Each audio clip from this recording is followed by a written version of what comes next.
Ayan po guys, ayan. Ito po yung coconut milk. Ayan, dagdagan pa po natin siya guys para mas malasa po siya guys. Ayan, mag-add din po tayo ng konting milk. Ayan. Ayan siya. Depende na po sa inyo kung gusto nyong lagyan guys. Ayan po. Dahil tayo po ay gagawa po ng maha blanca. Ayan to po guys. Tapos lagay na po natin yung cornstarch guys. Ayan. Cornstarch ang ginamit po natin guys. Ayan. Tapos ano natin siya guys. Ayan. Ano natin siya. Tunawin po natin. Ayan. Haluin lang po siya guys para matunaw po yung cornstarch. Ayan, lagyan na po natin yung whole corn guys. Ayan.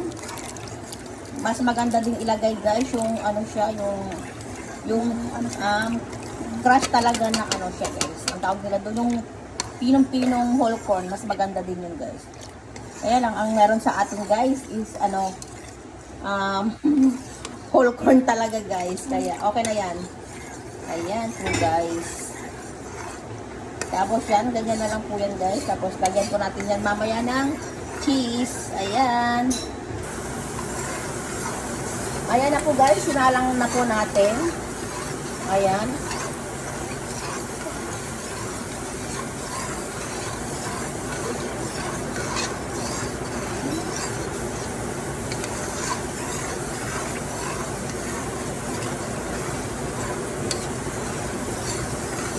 Ayan, halu-haluin po natin siya guys. Ayan.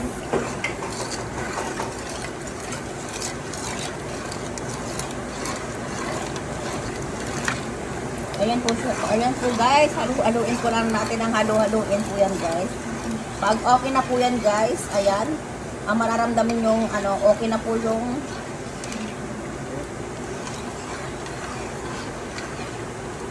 ayan po guys. Tapos lalagyan po natin ng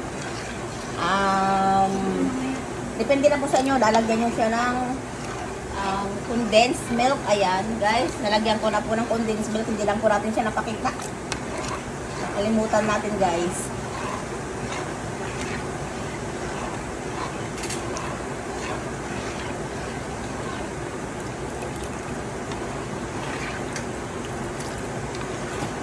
Ayan po guys.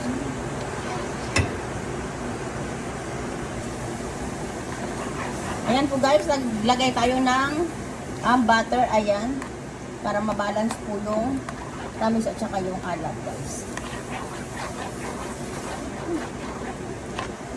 Para lalong sarap yung ating maha. Ayan, depende na po sa inyo guys kung lalagyan nyo siya ng butter.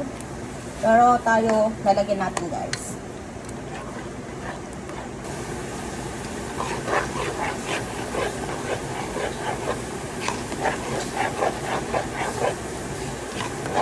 Ayan po guys, ayan, malapit-lapit na po siyang maluto, ayan.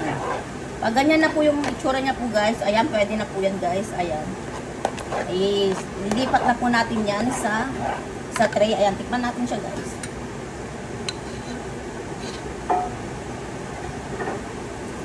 Ang sarap. Ayan, lipat na po natin yan sa tray guys, kasi okay na po yung ating ginawang maha. Ayan.